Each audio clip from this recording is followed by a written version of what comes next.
દેવગઢ બારિયા તાલુકામાં અંતેલા ગામે બનાવેલ ઓવરહેડ ટાંકી વર્ષથી શોભાનો ગાંઠ્યો।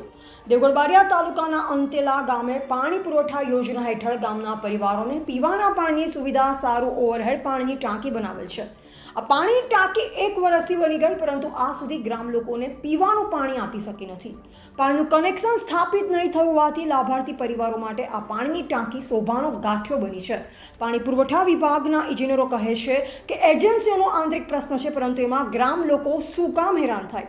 દાહોદ જિલ્લાના દેવગઢ બારિયા તાલુકાના અંતેલા ગામના અનેક પરિવારોને દૈનિક ઉપયોગ સારું પાણીની ઓવરહેડ ટાંકી સરકારે આપી છે। આખો પ્રોજેક્ટ ગ્રાઉન્ડ ઉપર ખૂબ જ ધીમી ગતિ આવ્યો, પરંતુ લાભાર્થી પરિવારોને આ ટાંકીમાંથી પીવાનું પાણી પહોંચ્યું નથી। રોજ ગ્રામ લોકો આ ઓવરહેડ ટાંકી જુએ, પરંતુ 1 વર્ષ વીતી ગયું ત્યારે શોભાના ગાંઠિયા સમાન બન્યું છે। ગ્રામ લોકોની માંગ છે કે પાણી આપવું હોય તો તાત્કાલિક કામગીરી પૂર્ણ કરો, અન્યથા ગાંધી ચિંધ્યા માર્ગે આંદોલન કરીશું। આ દરમિયાન ગામના અનેક જાગૃત નાગરિકો પાણીની ટાંકી પાસે જઈ સ્થળ સ્થિતિ જોઈ અત્યંત નારાજગી પણ વ્યક્ત કરી હતી। એવાલ ગણપત રાઠવા।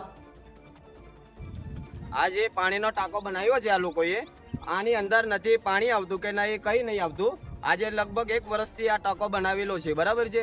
અત્યાર સુધી અમારે ત્યાં પાણી પહોંચ્યું જ નથી, અને આ લોકોએ જે નાખી છે પાઇપો, તે અધૂરી પાઇપો નાખી છે, બરાબર છે। અત્યારે સુધી અમારે પાણીની જરૂર છે, તો અત્યારે અમારે પાણી કેમ નહીં મળતું? અને પાણી વેરો આ લોકો લે બી છે, પણ પાણી વેરો શેનો લે, બરાબર છે। અને કોઈના ઘરે અત્યારે સતોળફળિયાની અંદર તમે આવીને જોઈ લો તોય પણ આ વસ્તુ અમને મળી નથી, બરાબર છે। અને જે વખતે આ લોકોએ આ કર્યું છે અને પૂરેપૂરું આ લોકોએ નથી જોડી મૂકી।